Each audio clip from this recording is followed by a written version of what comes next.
नाज़रीन, live programme का छू मंतर अभी कायरा साहब जो थे हमारे साथ फोन पर थे और अभी ही sitting in here in the studio. Thank you so very much for being with us. Time हमारे पास थोड़ा सा, एक सवाल ले लेते हैं। महंगाई से परेशान लोग किस हद तक जा रहे हैं सवाल पूछने में? धीमे अंदाज से ये पूछ रहे हैं सवाल, आज हमने रिकॉर्ड किए। देखते हैं कि हमारे दोस्त क्या पूछ रहे हैं महंगाई के हवाले से। जी, मैं हुक्मरानों से ये पूछना चाहता हूँ कि अगर आपसे मुल्क नहीं संभाला जाता तो इतने शौक से इलेक्शन क्यों लड़ते हैं? चीनी इनसे सस्ती नहीं हो रही, बहुत माइनर सी चीज है, मेरे जैसा आदमी भी हो तो शायद ठीक कर ले। अब ये लोग पूछ रहे हैं कि उनको ये सेंस है ना कि सब उनका बिल्कुल हक है। ये जो लोगों का इम्प्रूव नहीं हो रही चीजें, ये लोगों का हक है। लोगों ने अपनी ही मुंतखब हुकूमत से पूछना है ना कि भाई तुम वोट लेने आते हो, इलेक्शन लड़ते हो, अपने आपको प्रेजेंट करते हो कि जी हमें वोट दें, हम आपके मसाइल हल करेंगे, तो बिल्कुल लोगों का हम जवाब दे भी लोगों को बिल्कुल है, बिलाशुबा। बात यह है कि गवर्नमेंट के पास, असल साहब मैं जिस जमात से ताल्लुक रखता हूं, हमें हर दौर में तमाम रुकावटों के बावजूद हमने इलेक्शन लड़ने होते हैं। हमारे सामने सिर्फ अल्लाह की ज़ात होती है या आवाम होती है जो हमारी सपोर्टर होती है। ये फैसले जो आपके जरिए हमें पहुंचते हैं, ये पुरानी को गवर्नेंस तो रही नहीं कि जी हुक्मरान हो गया, वजीर हो गया, वजीर आजम हो गया, वो एक बड़े आयरन कर्टन में बैठा है, उसको आवाम की आवाज नहीं पहुंच रही। अब तो आवाम की आवाज आप भी पहुंचा रहे हैं, आवाम भी पहुंचा रही है, और हम वैसे भी आवाम में बैठते हैं।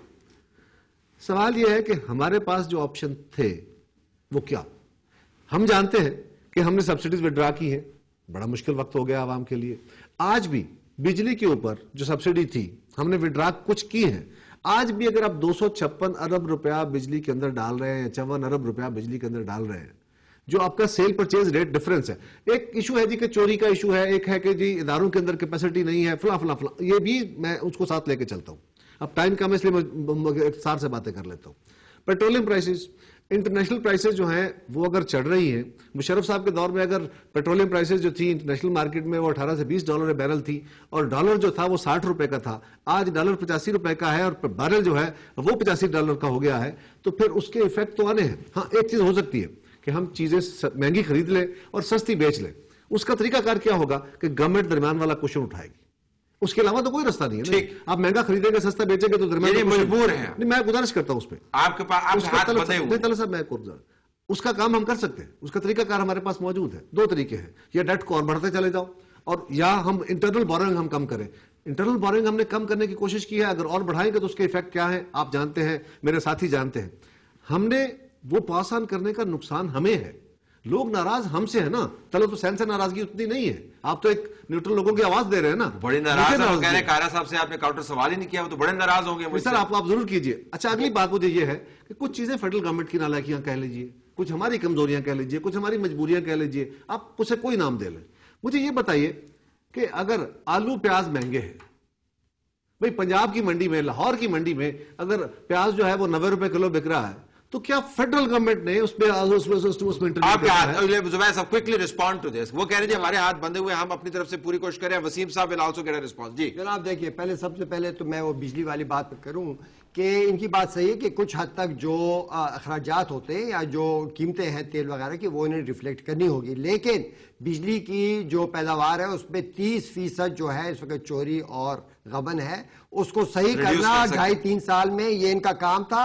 और ये इसका जो तमाम बोझ है इस वक्त ये उन लोगों पर है जो ईमानदारी से अपने बिल पे करते हैं। तो ये बिल्कुल उस लिहाज से ये इस किस्म के इसके जिम्मेदार है।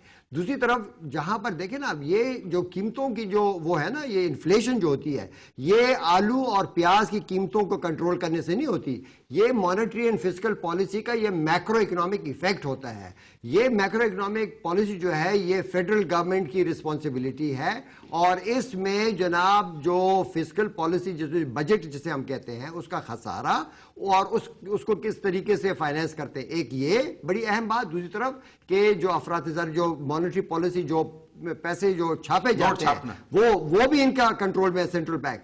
दोनों तरफ से मैं आपको बताऊं मेरे अपनी पूरी प्रोफेशनल इंटेग्रिटी के साथ कि जनाब इन्होंने 2.5 साल में बहुत ही कमजोरियां दिखाई, और इसी वजह से ये आज इन्फ्लेशन है। इन्फ्लेशन के तमाम जिम्मेदारी जो है वो, हाँ ठीक है, इक्का दुक्का आइटम, कभी तेल की कीमत बैन अवी मंडी बढ़ गई या इन्फ्लेशन या रेट वो हो गया, वो किया, वो उसमें जनाब देखिए खसारा जो है ना, जो बजट का खसारा है वो इस वक्त डायरेक्टली इम्पेंज कर रहा है। वसीम साहब jump in if you want to jump in. आप बताइए कि हुकूमत कह रही है कि हमारे हाथ बंधे हुए हैं। मैं जुबैर साहब के बात का जवाब दूंगा बड़े एहतराम के साथ।